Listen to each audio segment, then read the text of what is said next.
বর্তমান এই রাজ্যে পঞ্চায়েত নির্বাচনের প্রাক্কালে দেশের যে বর্তমান অবস্থা এবং আমাদের যে সার্বিক অবস্থা প্রেক্ষিতে কিছু চলতি ঘটনাবলী নিয়ে কিছু বিষয় আপনাদের কাছে তুলে ধরার জনগণের কাছে আপনাদের মাধ্যমে তুলে ধরার চেষ্টা করছি। আমরা লক্ষ্য করছি, সকলে অবগত আছে যে স্বাধীন ভারতে বর্তমান যে কেন্দ্রীয় সরকার, যে সরকারের প্রধানমন্ত্রী নরেন্দ্র মোদীজি নিজেকে দাবি করে একাধারে বিশ্বগুরু, অন্যদিক থেকে যে উনি দাবি করেন যে ওনার জন্ম মাতৃগর্ভে হয়নি, ওনার শাসনে যে অবস্থার সৃষ্টি হয়েছে সারা দেশব্যাপী, সেই অবস্থা বলা যায় স্বাধীনতা ভারতবর্ষে আর কখনো এমন ভয়ঙ্কর অবস্থার সৃষ্টি হয়। একদিকে সাম্প্রদায়িকভাবে এক বিভাজনকে সৃষ্টি করা, ঘৃণ্য প্রচেষ্টা, ভয়াবহ বেকারি যে কি মূল মাত্রায় গিয়ে পৌঁছেছে যে ভাবা যায় না। ঘরে ঘরে বেকার, কর্মসংস্থানের কোনো সুযোগ নেই, সেখানে সরকারি ইন্টারভিউতে জালিয়াতি করা হচ্ছে, দুর্নীতি করা হচ্ছে, শিক্ষা ব্যবস্থা ভেঙে পড়েছে, চাকরির প্রশ্নে উন্নয়নের ধ্বজা উড়িয়ে চলছে। অথচ আপনারা অবগত আছে যে শুধু রেল দপ্তরে ৩.৫ লক্ষের বেশি শূন্যপদ পড়ে আছে। অথচ রেলের অবস্থা কি? গত ৪০ দিনে ৭টা বড় বড় রেল দুর্ঘটনা হয়েছে। আমাদের বুলেট ট্রেনের গল্প স্বপ্ন তৈরি করে বেড়াচ্ছেন প্রধানমন্ত্রী নরেন্দ্র মোদীজি, বুলেট ট্রেনের স্বপ্ন তৈরি করে দেখাচ্ছেন। অথচ সাধারণ মানুষ পরিবহনের জন্য যে যোগাযোগ ব্যবস্থাকে একমাত্র মাধ্যম হিসেবে বেছে নেয়, সেই সাধারণ রেলের রেল অ্যাক্সিডেন্ট রোধ করার যে ব্যবস্থা, সেই ব্যবস্থা দিকে প্রতি কোনো রকম নজর নেই। সেই নজর না নিয়ে বুলেট ট্রেনের স্বপ্ন তৈরি করে বেড়াচ্ছে। রেল অ্যাক্সিডেন্টে বেগুড়ে মানুষ প্রাণ বিসর্জন করছে, শিল্প কলকারখানা বন্ধ হয়ে যাচ্ছে, ব্যাপক দুর্নীতি, সর্বক্ষেত্রে উন্নয়নের স্বপ্ন তৈরি করে বেড়াচ্ছে। অথচ উন্নয়নমূলক প্রতিটা কাজে কোটি কোটি টাকা, সড়ক পরিবহনে দুর্নীতির কথা আপনার অবগত আছে। অবস্থা দেখেন, কোটি কোটি টাকা পেয়ে সড়ক তৈরি হচ্ছে, সেই সড়কে খুবই দল ছয় সেই সড়ক ভেঙে যাচ্ছে। উদ্বোধনের পরেই কোটি কোটি টাকা পেয়ে তৈরি ব্রিজ ভেঙে পড়েছে। উন্নয়নের ধ্বজা উড়িয়েছেন আমাদের নতুন পার্লামেন্ট ভবন, তা চুইয়ে জল পড়ে। রাম মন্দিরে তো ধ্বজা করে তৈরি করেছে, রাম মন্দির চুইয়ে জল পড়ে। এই তো হচ্ছে উন্নয়ন। এই যেমন সারা দেশের অবস্থা, সেই জায়গায় এই অবস্থা। তখন আমরা আমাদের রাজ্যে যে ডাবল ইঞ্জিন ট্রিপল ইঞ্জিনের সরকার, যাকে যে সরকার তৈরির আগে মানুষ খানিকটা বিশ্বাস, আমরাও ভেবেছি যে তার পূর্বে যে সরকার 18 সালের পূর্বে যে সরকার, সেই সরকারের কিছু ব্যর্থতা, নানা প্রশ্নে মানুষ বিক্ষুব্ধ। একটা হচ্ছে মানুষ বিক্ষুব্ধ হয়ে গেছে, পরিবর্তন প্রশ্নে এসে গিয়েছিল, পরিবর্তনটা কাঙ্ক্ষিত ছিল। সেই পরিবর্তন যখন কাঙ্ক্ষিত ছিল, সেই সময় নরেন্দ্র মোদীজি থেকে শুরু করে প্রধানমন্ত্রী, স্বরাষ্ট্রমন্ত্রী, অর্থমন্ত্রী, রাজ্যের বিজেপি নেতারা, তারা অলিক স্বপ্ন দেখিয়েছেন, নানা প্রতিশ্রুতি দিয়েছিলেন। ভীষণ ডকুমেন্টের কথা আপনারা জানেন।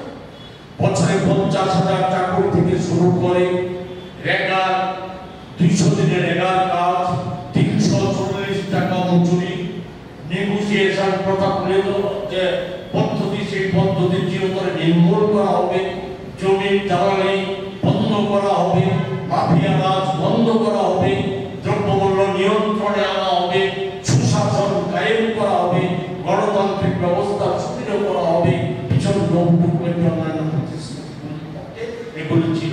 অন্যতম প্রতিশ্রুতি। 10,323 সমস্যা সুন্দরভাবে সুষ্ঠুভাবে সমাধান করা হবে, এই জাতীয় প্রতিশ্রুতিগুলো সময় দিয়েছিলেন। আজকে অবস্থাটা হচ্ছে যে 50,000 বছর চাকরির তো দূরের কথা, সর্বসাকুল্যে এই 6.5 বছরে 13,000-এর কাছাকাছি সরকারি কর্মসংস্থানের সুযোগ হয়েছে। সেই জায়গায় এই 13,000 যে কর্মসংস্থানের সুযোগ হয়েছে, এতেও ব্যাপক দলবাজি, চূড়ান্ত রকমের দলবাজি করা হয়েছে। বলা হয়েছিল ফিক্সড পে-গুলো দেওয়া হবে, একটা ভালো সংখ্যক চাকরি এর মধ্যে ফিক্সড পে চাকরি। আমরা লক্ষ্য করছি এই চাকরিগুলির মধ্যেও কোন জায়গায় গিয়েছে যে চাল পিআরটিসি বের করে বহিরাজ্যের কিছু বেকার যুবক যুবতী এই রাজ্যের চাকরি সরকারকে ব্যবহার করে, সরকারের মন্ত্রী বিজেপি নেতাদের একটা অংশকে ব্যবহার করে এই রাজ্যে চাকরি বাগিয়ে এই রাজ্যের বেকার যুবক যুবতীরা হচ্ছে। সেখানে আমরা কি লক্ষ্য করছি, সম্প্রতি রাজ্য সরকারের তরফ থেকে একটা সার্কুলার জারি করা হয়েছে, অনিয়মিত কর্মচারীদের আর নিয়মিত করা হবে। সার্কুলার জারি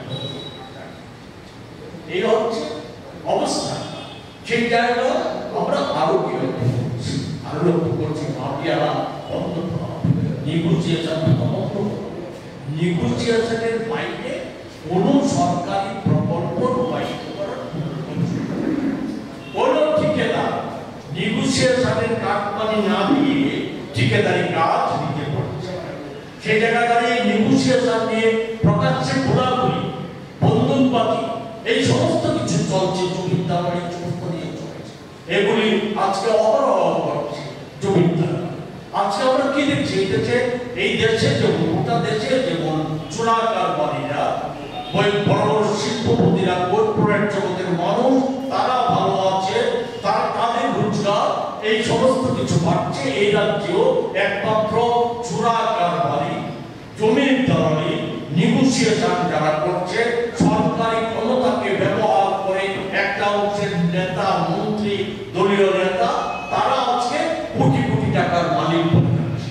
অন্যদিক থেকে সাধারণ মানুষের অবস্থা ভয়ানক, দ্রব্যমূল্য বৃদ্ধি রোধ করা, অথচ কি প্রতিটা নিত্য প্রয়োজনীয় পণ্য সামগ্রীর দাম বেড়ে চলছে। চাল, ডাল, তেল, মশলাপাতি, চিনি, দুধ থেকে শুরু করে শাক সবজি ব্যবহার তার দাম বাড়ছে।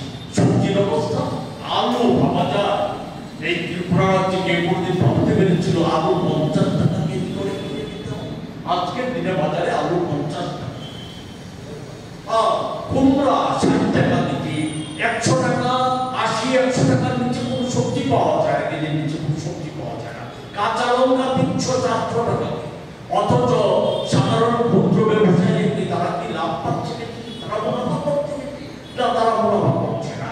কৃষকরা ন্যায্য মূল্য পাচ্ছে না, সারা দেশে যেমন এই রাজ্য মূল্য পাচ্ছে না। মাঝখানে ভূমিয়া সরকারি ব্যবস্থাপনাকে ব্যবহার করে সুযোগ দিয়ে মাঝখানে তারা সেখানে রোজগার করে নিয়ে যাচ্ছে, মানুষের, সাধারণ মানুষের নাভিচ্ছা হচ্ছে। এই একটা চরম অবস্থার সৃষ্টি হয়েছে। আমরা এই যে মানুষ যাতে প্রতিবাদ করতে না পারে, তার জন্য আমরা কি দেখছি, মানুষকে ভীত সন্ত্রস্ত করে রাজনৈতিক দলের নেতা কর্মীদের উপর আক্রমণ, শুধু না সাধারণ মানুষও ভয়ে সন্ত্রস্ত হয়ে যাচ্ছে, ভীত সন্ত্রস্ত হয়ে যাচ্ছে, তাদের উপর আক্রমণ নেমে আসছে। যখন তখন বাড়ি ঘরে আক্রমণ, এই সমস্ত কিছু সম্ভব। এই জায়গায় দাঁড়িয়ে আমরা লক্ষ্য করছি যে সুশাসনের বিজ্ঞাপন সারা দেশে, যেমন এই রাজ্য সুশাসনের বিজ্ঞাপন দিয়ে বেড়াচ্ছে, সুশাসনের বিজ্ঞাপন জারি করে বেড়াচ্ছে, সুশাসনের কথা। অথচ আমরা এই সুশাসনের মধ্যে আমরা দেখছি কোনো অংশের আজকে সুখী চিকিৎসা ব্যবস্থা, শিক্ষা ব্যবস্থা ভেঙে পড়েছে, স্কুল বন্ধ হয়ে যাচ্ছে, শিক্ষকের মধ্যে স্কুল বন্ধ হয়ে যাচ্ছে, বছর দুবার করে টেটের পরীক্ষা দেওয়ার কথা, গত 3 বছরে একবার টেটের পরীক্ষা নেওয়া হয়নি। বেকার যুবক যুবতীদের সুযোগ দেওয়া হয়নি। যারা পাস করে বসে আছে, টেট পরীক্ষা উত্তীর্ণ হয়ে বসে আছে, তাদের চাকরির ব্যবস্থা, হাসপাতালের অবস্থা, ভয়ঙ্কর স্বাস্থ্য ব্যবস্থা ভেঙে পড়েছে। টিবি হাসপাতাল সহ রাজ্যের সব কয়টা ছোট মাঝারি স্বাস্থ্যকেন্দ্রে চিকিৎসক, স্বাস্থ্যকর্মী অভাব। আজকে চিকিৎসা সামগ্রী, জীবনদায়ী ঔষধ, এই সমস্ত থেকে সরকার হাত গুটিয়ে দিয়েছে। ডায়াগনোসিস, টিবির সম্পর্কে কিডনি রোগীদের জন্য যে ডায়াগনোসিসের ব্যবস্থা, সেই ব্যবস্থা বেসরকারি সংস্থার হাতে তুলে দেওয়া হয়েছে। আর এর ফলে যারা কিডনি রোগী সরকারি ব্যবস্থাপনায় তারা যে সুবিধাটুকু পেত, আজকে সেই সুবিধাটুকু পাচ্ছে না। মরার উপর খারাপ মতো সরকার বলা হচ্ছে, বেসরকারি সংস্থার যে করো সেটা সরকার বহন করবে, কিডনি রোগীদের বহন করা হবে না। সেই ক্ষেত্রে শুধু আপনাদের স্মরণ করে দিতে চাই, নরেন্দ্র মোদীজির আমলে মোবাইল ফোনের ক্ষেত্রে জিও মোবাইল ফোন প্রথমে বিনা পয়সায় মানুষের মধ্যে দেওয়া হয়েছিল। তারপর রিচার্জের খরচ 99 টাকা, আর এখন তো লাগামহীনভাবে একতরফাভাবে বাড়িয়ে চলছে মোবাইলের খরচ। আমাদের এই যে স্বাস্থ্য ব্যবস্থাকে বেসরকারি হাতে তুলে দেওয়া হবে, তাতেও রাজ্যের মানুষ এমন তো একটা অবস্থায় সুশাসনের কথা বললে পরেও আমরা দেখেছি গত 6.5 বছরে এই রাজ্যে জনমত দেওয়ার জন্য যে নির্বাচনগুলি সংগঠিত হয়েছে, একটা নির্বাচনও অবাধ হয়। সরকারকে ব্যবহার করে, ঠেকাল বাহিনীকে ব্যবহার করে, বাইক বাহিনী, হেলমেট বাহিনীকে ব্যবহার করে নির্বাচনগুলিকে প্রহসনে পরিণত করা হচ্ছে। আজকে পঞ্চায়েত নির্বাচন, এই পঞ্চায়েত নির্বাচনকে সামনে রেখে